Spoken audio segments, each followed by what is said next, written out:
Okay, so a lot of you guys are in my class, so this is a little bit weird. But, I'm going to speak a little bit differently than I usually probably speak in class, or maybe not.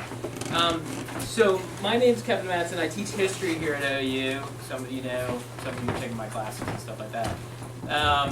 And what I thought would be best for me to do was to speak today as a historian in part, since that's what I,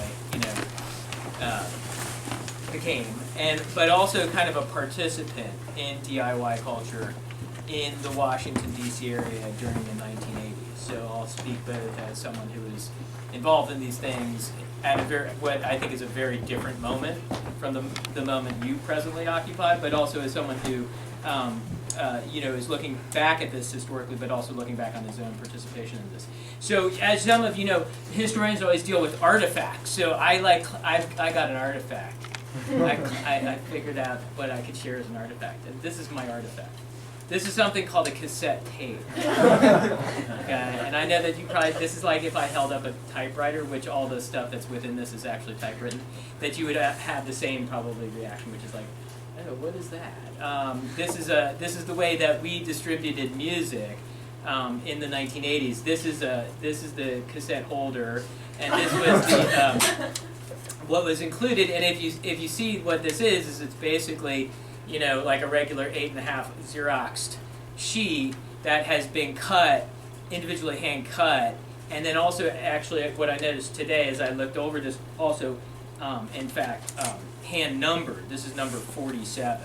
I assume that there's probably no more than maybe 100 or 200 of these that were made.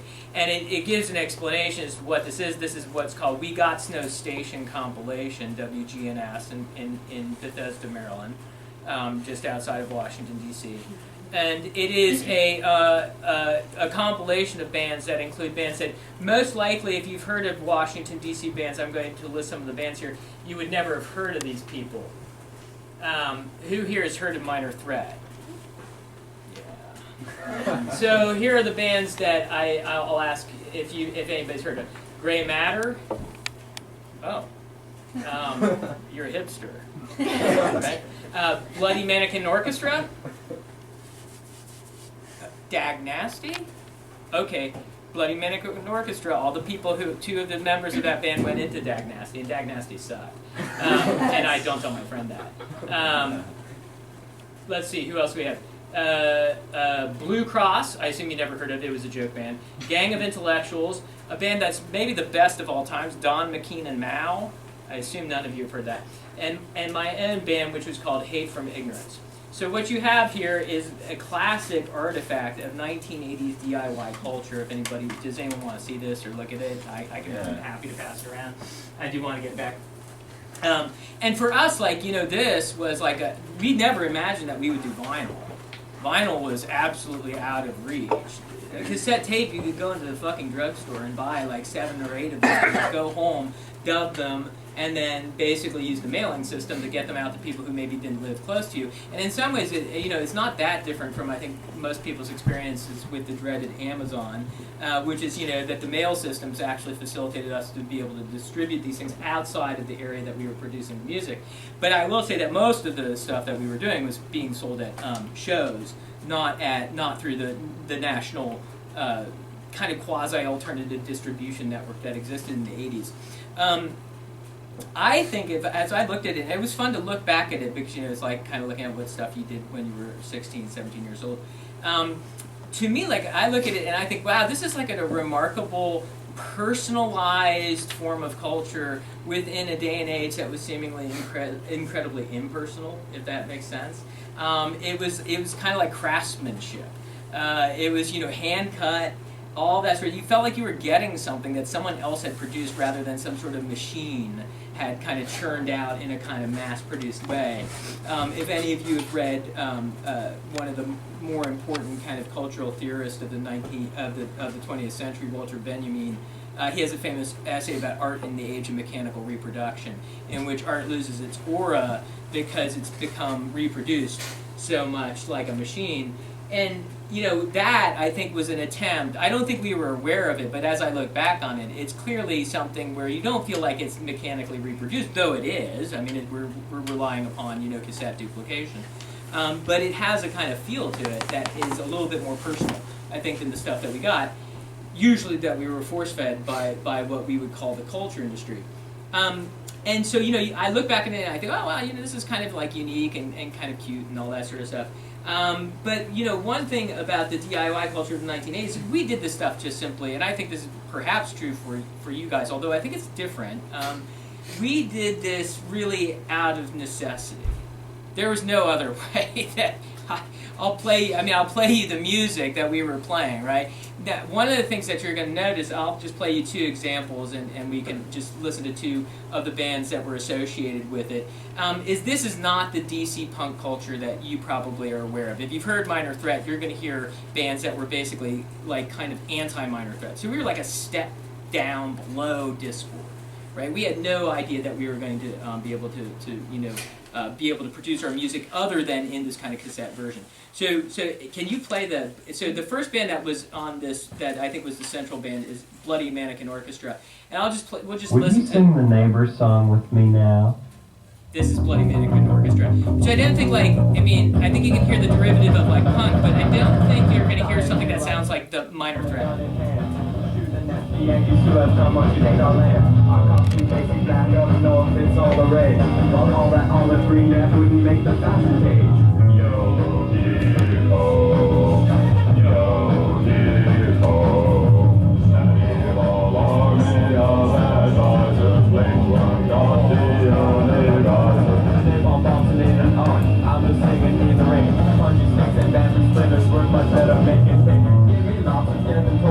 This is not on the tape that you're passing around, but it's indicative of what we played, and it's actually a song in which we're basically condemning Minor Threat. This group took a ram into you and set up. No, that's not it. Oh yeah. Oh, you're still playing the other one. You're still there's like.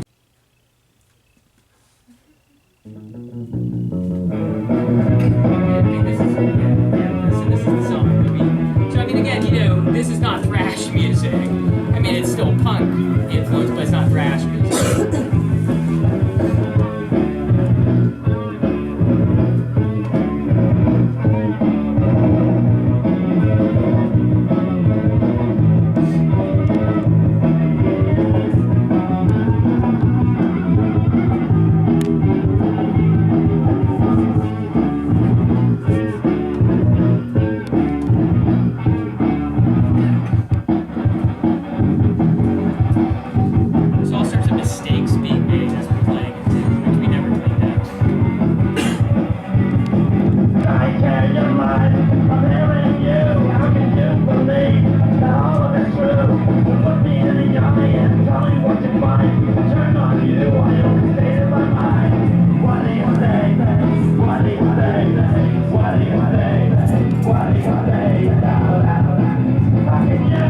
Stuff they were rebelling against and why they turned it to DIY. You know, for us it was like, I mean, if you listen to Spandau Ballet or Duran Duran or any of that bullshit, I mean, it was just fucking rancid and horrible, right? And it was like, it was just overproduced, you know, too mellow, just horrible stuff. So for us, DIY was both, I think, a necessity that we were not going to be able to produce our records any other, or tapes, in this case, any other way, and also a way to still rebel against what was then corporate rock. And you know, I will say, looking back on it and reading, and now that I'm a historian and looking back on that time, the record industry was actually really freaked out from 1979 to about mid-1980s. And their major thing that they talked about was cassette tapes. They were freaked out about this, in large part because people were obviously duplicating the records they were selling. But you know, for us, when we caught wind that the record industry people were like getting kind of freaked out, we were like, "Yay! This is fantastic! You know, these scuzzbags who jam shit down our throat that sucks. You know, they're finally getting their comeuppance. You know, we're actually able to distribute our own music." Now, I don't think, and as some of you have read some of the stuff that I've assigned in the class that you're in presently. I don't think that this is sustainable. I don't think that, like, I look back and I think, well, it was great. We were 17, 16, 18 years old. We were living with our parents. We could, do this in a way that we didn't have to worry about making a living. We all had day jobs and all that sort of stuff. It wasn't like we were going to be able to actually sustain ourselves as cultural producers. But, looking back on it, it was a lot of fun. And a lot of it, I think, was some of the most creative stuff that was going on in the country at the time of the 80s, and I think it had a very deep tie-in to DIY. So that's all I have to say. We only had one guitar. It's like the initial lead guitar. Like that was like one of the things back then, right? It's like you didn't have like a lead guitar, right? Because that would be pompous, right? You just have one guitar. You just had to play. You had to play everything. Yeah. So yeah, no, I was guitar player. Why do you ask? I'm just wondering. You're just wondering? Okay. Yeah. There's people with their hands up. What musicians, what bands, are some of your influences from that time? I might not have heard of them, but. Well, it's a good question. I think that at this point in time, what you had around was what most people classify as post-punk. So it was after the Sex Pistols and the explosion of bands in Britain. And to be honest, we weren't listening. I wasn't very knowledgeable about predecessors in punk. Like for instance, I didn't even know who Patti Smith was. I didn't know the Clash were like. What the fuck, these guys are like, what the fuck, this stuff, I don't get the Clash, why would we care? So, but for us, I guess the thing that we were listening to the most was, in the post-punk stuff, were bands like the Pop Group in England. There were what were called noise bands, one of the best ones was called Mofungo. These were bands that really basically, I don't think have had a lot of lasting, residuals, so to speak. But we were listening to we listened to anything we wanted to. There was no uniformity in our listening, we predominantly, I loved bands like The Fall, I loved The Birthday Party, I loved, kind of noise-influenced, slight jazz, funk, punk stuff. But we listened to pretty much anything we wanted to, and saw a lot of really good bands, even in the day and age of what was pretty... tiresome music, which was the hardcore music. I mean, thrash music, after a while, you just listen to one band, and you're like, okay, I get it, This is pretty easy. But there's, I think, a real creativity kind of on the I think one of the places to look for interesting stuff is on the margins of the scenes, not at the core of the scene, because the DC scene was so basically, centered around Minor Threat and, horrible bands like Void and stuff like that, and it was it's people kind of on the margins who I think were doing more interesting stuff, and a part of it is because we're listening to different stuff. Cool. Yeah.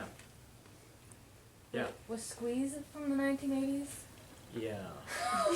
Do you like Squeeze? No.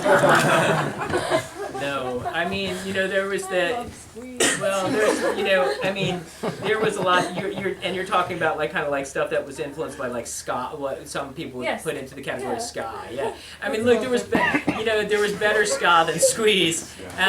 You could listen to The English Beat. Would be a band that I'd say that were a little bit more interesting than Squeeze. I mean, Squeeze to me is a kind of I mean, we've talked about this in class before. Squeeze is to me the kind of the Pearl Jam of Seattle. Right? It's they knew it was breaking big, and they just they became the band that were kind of derivative. They weren't really that interesting in their own rendition. But I'm a musical snob. But yeah, Squeeze would be a band no, Squeeze for us was Squeeze for us was corporate rock. Yeah, I mean it was we listened to them like we'd listen to Van Halen. We'd just be laughing. This is horrible. We were stunned. Yeah. Could you, you said something about how this DIY scenes of today are different from back then. Yeah. Could you give us the internet. Yeah, could you go on that? Sure, yeah. I mean, so for us, I think that first off, I just think that for us to produce music, you had to go, unless you want, there are bands, I can play you bands that were basically recording in their basements, right? But it became almost unlistenable at that point in time. So you had to usually, go to some sort of studio. You had to, you could record in a way that I think you can today, like kind of, with the computer technologies, that those just weren't in place. So that the one thing was like producing the music was much more difficult and much more expensive. There were places where you could place ads for your own tapes and records and stuff like that, but there just wasn't anything like the internet.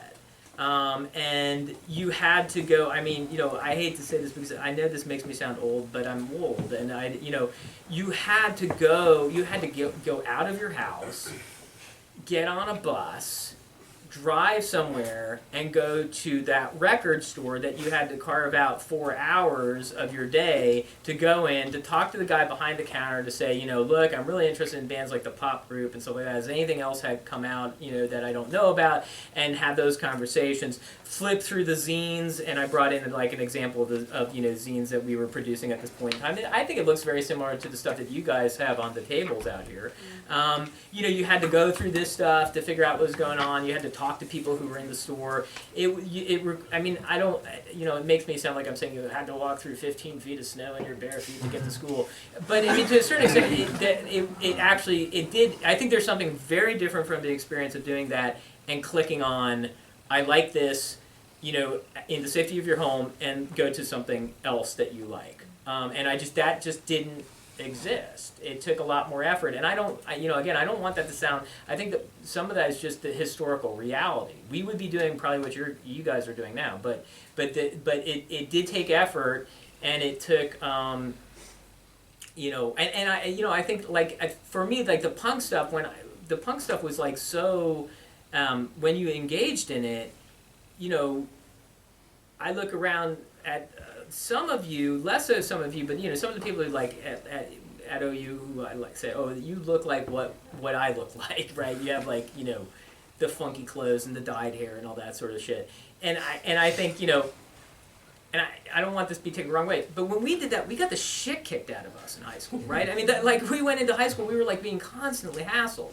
And nowadays, I think it's just like, oh, I understand your stylized brand is punk, and you're over here, just like I'm jock, or I'm this, or I'm that. And I think in many ways, it was when we were doing it, it felt like we were more of a threat to something, not just like some other kind of branch or some other segment on the internet that you could go to if you wanted to get to it. And you faced, we got, like I said, we got beat up by people, and that, and we liked that.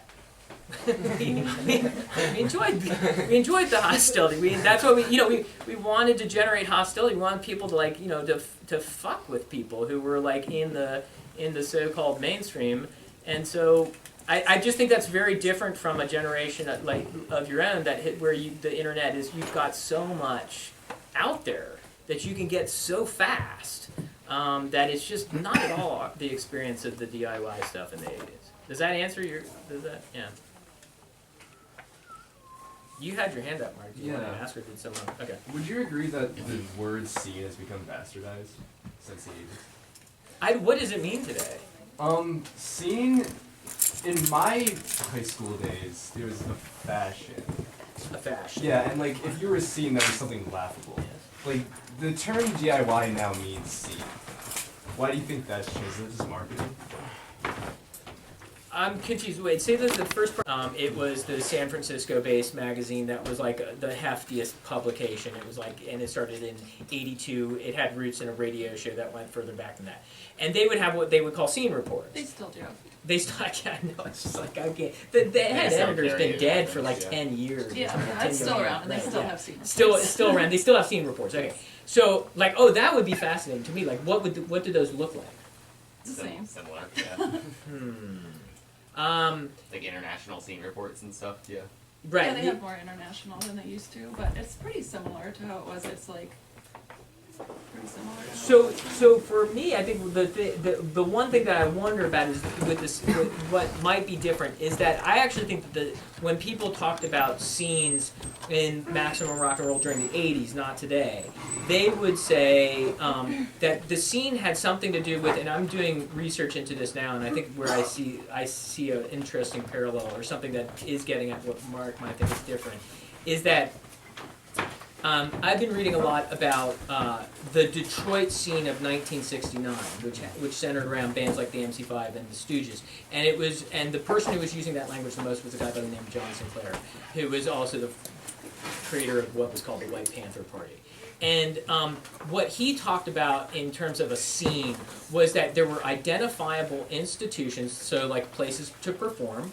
There were identifiable local publications that included Fifth Estate, in some cases Cream, and the Ann Arbor Argus.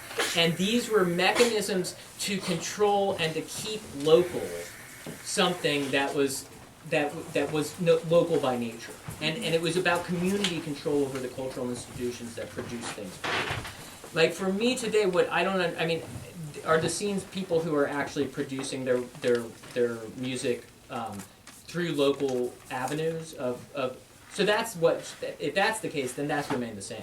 I think like what I've seen now is more people who say, like for instance, after Seattle hit, it became this thing like it was a marketed scene, right? So yes, there were people in Seattle who were really genuinely connected to a local distribution network, and that had something to do with Sub Pop, and I think Sub Pop then kind of reconceived itself as being basically a gateway drug to the majors, so to speak.